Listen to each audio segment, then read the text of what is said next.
Okay, guys, Wade Chip Williamson here today. One of the craziest stories and journeys I've seen in someone's life. So thanks for coming on, man. Well, that says a lot coming from you because you talk to a lot of people. So. Yeah, well, your life was on the line, right? You were facing a lot of time. Yeah, life in prison essentially. And to see your name on a piece of paper where it's saying state of, wherever you reside versus, yourself and life in prison is in the balance, dude, let me tell you, there is nothing that can put things in perspective quicker than seeing your name on that piece of paper. And I'm not a criminal. It's not like I've, beat a million other cases or I've been in and out of jail. Like this was the only really time I'd ever been arrested. And Damn. it was a big one. So your first arrest, you were facing life. Yes. That's pretty First crazy, arrest. right? Yeah.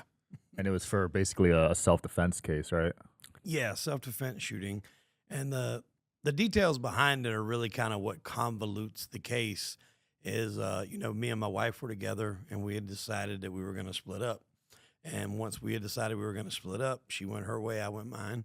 We were both doing our own thing. And then a few months later, we were talking around Christmas time, trying to figure out what we are going to do with the kids because we had kids.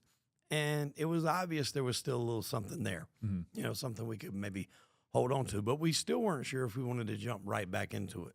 But we did make the decision that we were going to reconcile. Mm. And what the actual plan was we was going to go through a divorce, be done with it, date for a little while, kind of restart from the beginning, work our way forward. If it worked, great. If it didn't, then, we could go our own ways. And ultimately, when she told the guy that she was seeing, he got a little upset. The girl that I was seeing didn't really care, but the guy she was seeing got a little upset, and he wanted to talk to me, but he was clear in his message of like, hey, I'm not coming over there to, go at you. He was like, I just want to talk man to man. Mm. And we did that.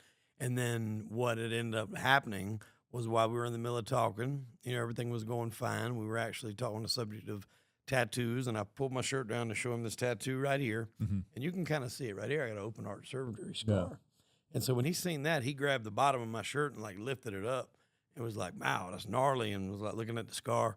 And he's like, under different circumstances, you and I could have probably been pretty good friends. And I'm like, maybe so. Who knows?